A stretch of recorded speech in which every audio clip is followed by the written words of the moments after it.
Olá, olá, muito bem-vinda, muito bem-vindo a mais uma correção de uma questãozinha do Enem.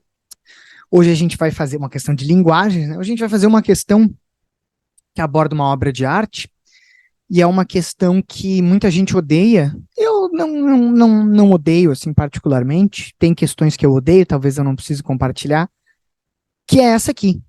Uma questão que trouxe muita dificuldade para muita gente, que tem uma dificuldade, assim, digamos, intrínseca a ela, né, uma dificuldade bem grande, mas a gente vai conseguir resolver ela aqui, que é essa questão 11.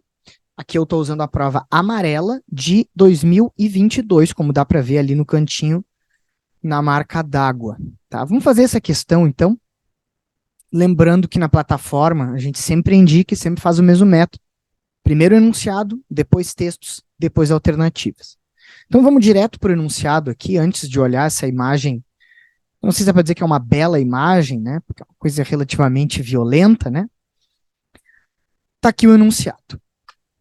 Produzida no início do século XVII, a obra maneirista distingue-se pela. Então a gente sabe que esta obra que está aqui é uma obra de um período chamado maneirismo, né? Uma escola de arte chamada maneirismo, um período artístico. E a gente tem que ver no que esta obra se distingue. Né? O que essa obra se distingue? Aqui é um termo que é parecido com um termo que a gente vê que é singulariza, que fica muito próximo do distingue-se, né? Uma obra se singulariza por quê? Se distingue por quê? Basicamente, uma característica que a gente observa nessa obra, um pouco assim específica dela em relação ao maneirismo, em relação ao que tem ali, né? O distingue-se é talvez o que torna ela diferente das outras, ou uma característica que tem ali. É uma questão difícil. Vamos olhar a imagem e depois ler o texto que dá uma espécie de uma descrição da cena que está sendo representada aqui. Aqui. Laocoonte, obra do El Greco, né? Essa referência aqui, né? 1,37 centímetros, acho que é 1,7 metros, né? Talvez, mas enfim. Aqui tem a obra, temos aqui as figuras humanas, tem uma cidade ali no fundo, tá? A gente vai voltar para ela quando for ver as alternativas. Mas vamos dar uma olhada no texto que tem aqui para passar para a discussão dela. Essa impressionante obra apresenta o sacerdote Laocoonte sendo punido pelos deuses por tentar alertar os troianos da ameaça do cavalo de Troia, que escondia um grupo de soldados gregos. Enviadas pelos deuses, serpentes marinhas são vistas matando Laocoonte e seus 2 filhos como forma de punição. Então nós temos aqui, né, provavelmente ali no fundo seria Troia, né, uma cidade nesse contexto da Guerra de Troia, as serpentes marinhas matando os filhos, né, e aqui estaria o sacerdote Laocoonte tentando evitar. Pois bem, vamos olhar as alternativas e lembrando uma coisa que eu tento lembrar sempre em todos os vídeos, a gente vai ter que fazer o encaixe entre os textos, o enunciado e a alternativa. Tem que encontrar a alternativa que mais vai fechar com esses outros 2 elementos que compõem a questão, que é os textos, o texto ou os textos, e o enunciado. É o seguinte, essa questão aqui foi a terceira questão mais errada, tá? É uma questão da habilidade 12, habilidade 12 da competência 4, a competência 4 é a competência de artes, e a habilidade 12, ela fala reconhecer o trabalho e a produção dos artistas em seus meios culturais. Então, ela é uma questão que normalmente vai remeter a alguma coisa um pouquinho mais historicizada. Por exemplo, a gente tem o próprio nome aqui, maneirista, né? O destaque para uma escola artística, para um período da história da arte específico, que vai, de uma forma ou outra, acabar direcionando o nosso pensamento para essa obra. Então, aquela obra ali, com essas alternativas, trouxe muita dificuldade, não é à toa que foi a terceira questão mais errada do Enem 2022. Então, é uma questão muito, muito, muito, muito difícil, e pensando em relação ao TRI, é uma das questões menos importantes da prova, né? A gente tem que focar em acertar todas as mais fáceis para garantir que a nossa nota seja sedimentada e não caia caso a gente venha, ou melhor, e não se modifique, não tenha problemas quando a gente for encarar uma questão das mais difíceis. Outra dica também muito importante, deixa para o final, tá? Eu não vou passar por todas antes e depois a gente vê o gabarito. Eu vou falar o gabarito primeiro, olhar elas, explicar por que cada uma tá errada e depois explicar por que o gabarito tá certo, tá? Ano passado, teve muita discussão na plataforma sobre essa questão. Era uma dúvida recorrente sobre as mesmas alternativas, né? É uma coisa curiosa e na verdade, é uma coisa muito boa para a gente compartilhar o conhecimento, no sentido de que tem muitas dúvidas que são praticamente as mesmas, e com essa questão não é diferente, tá? O gabarito dessa questão é a alternativa B, distorção ao representar a figura humana, tá? Vamos dar uma olhada nas erradas, eu vou passar por todas elas, e daí a gente vai chegar na certa, e eu vou explicar por que a certa é a certa também. Daí a gente vai estar com isso aqui resolvido, obviamente dentro do possível, dentro do que a prova nos dá. O texto que a gente está lidando é Prova Linguagens do Enem 2022, então a gente tem que lidar com ele. Eu gosto do maneirismo, é uma escola artística, é um período artístico que já me atraiu muito, eu gosto muito do artista desse período, só que isso fica, digamos assim, para outro momento. Aqui a gente tem que lidar com a prova, porque a questão não é sobre o conhecimento do maneirismo, é a análise específica daquela obra que está ali. Alternativa A, representação da nudez masculina. Tem nudez masculina? Tem. Tem, a gente consegue ver claramente aqui. Agora, essa obra, tá? Uma coisa que vai, talvez, mostrar ela como diferente entre tantas, é a nudez masculina?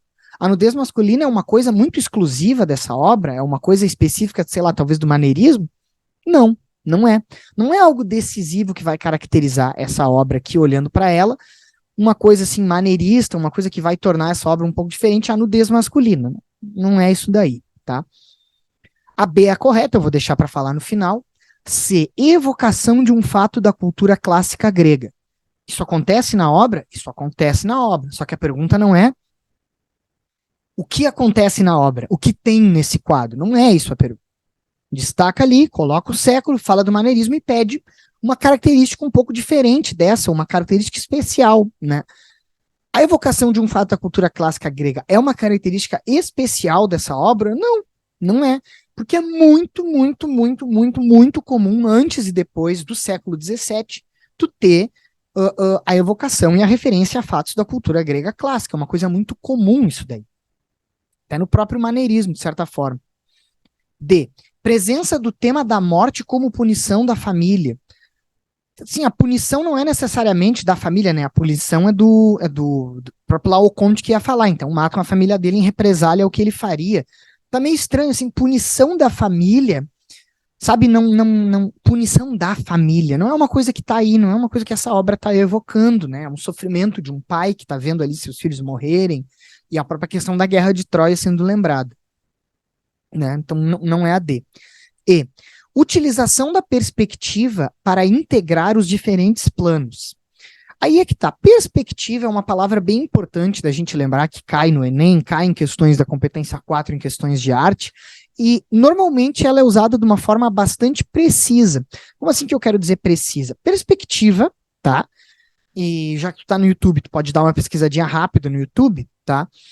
É uma técnica inventada no Renascimento, mais ou menos essa época aqui, um pouquinho antes, aonde se tenta dar a impressão de tridimensionalidade em uma imagem que, na verdade, é bidimensional, como a imagem de uma tela, né? Tem só altura, largura, não tem profundidade.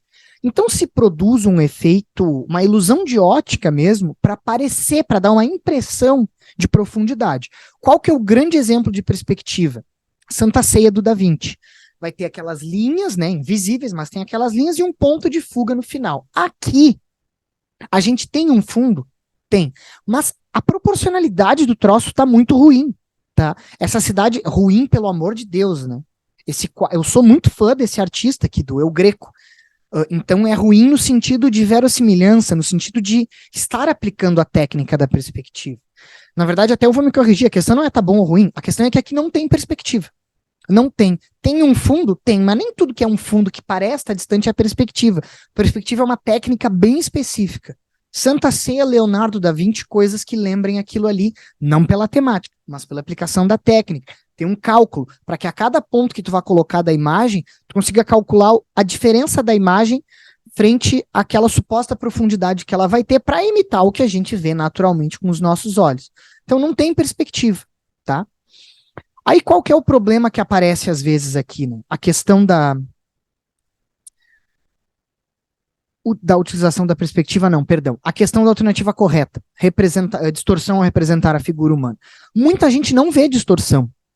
E o erro dessa questão, normalmente, é porque as pessoas não veem que essa figura, as figuras humanas aqui, elas estão distorcidas, e já descartam essa aqui, que é a alternativa correta, tá? Esse corpo aqui está totalmente distorcido. Esse corpo, olha o tamanho da canela, panturrilha em relação ao resto do corpo, cabeça muito pequena, não tá proporcional, não tá perfeito. Tá bom, tá ótimo. Eu desenho muito mal. Eu não sei desenhar, minha letra é horrível. Trabalho manual, assim, em termos de imagem, é horrível, eu não consigo chegar nem perto disso aqui. Isso aqui é um nível de beleza, de técnica que eu nunca vou conseguir alcançar, e muitos de vocês que estão me ouvindo aí também não, mas a questão é que assim, não está perfeito, está distorcido sim, né? Não é uma representação fiel do corpo humano. É uma representação verossímil? Sim. As pessoas olham e vão dizer isso é um corpo humano? Sim, perfeito. Mas a imagem está distorcida. E isso é uma característica importante dessa obra, tá? Uma dica importante, tá? É que assim, a gente tem que entender o que a questão está querendo da gente e não necessariamente querer um tipo de coerência externa à questão. É uma questão difícil? É uma questão muito difícil. Bota o teu comentário aqui no vídeo. Se tiver alguma coisa, dependendo aí, consegue uma discussão até na própria comunidade do YouTube, não necessariamente a gente respondendo, mas é uma questão difícil, uma questão que traz dificuldade. E eu espero ter ajudado, né? Aquela alternativa correta, ela tá correta, sim, ela diz respeito àquilo ali, é totalmente coerente, tá? Então, se eu conseguir te ajudar, curte, compartilha, passa para alguém que pode ter tido dificuldade, tem um colega, um amigo, debateu essa questão, não consegue chegar numa resposta, talvez esse vídeo possa ser uma ajuda, peço que tu compartilhe, que tu ajude, conhece a nossa plataforma, o Instagram do Felipe, todos os links estão aqui embaixo do vídeo, é fácil nos encontrar, e é isso aí, saudações, espero que tenha sido proveitosa essa nossa feitura dessa questão aqui, muito obrigado, até a próxima.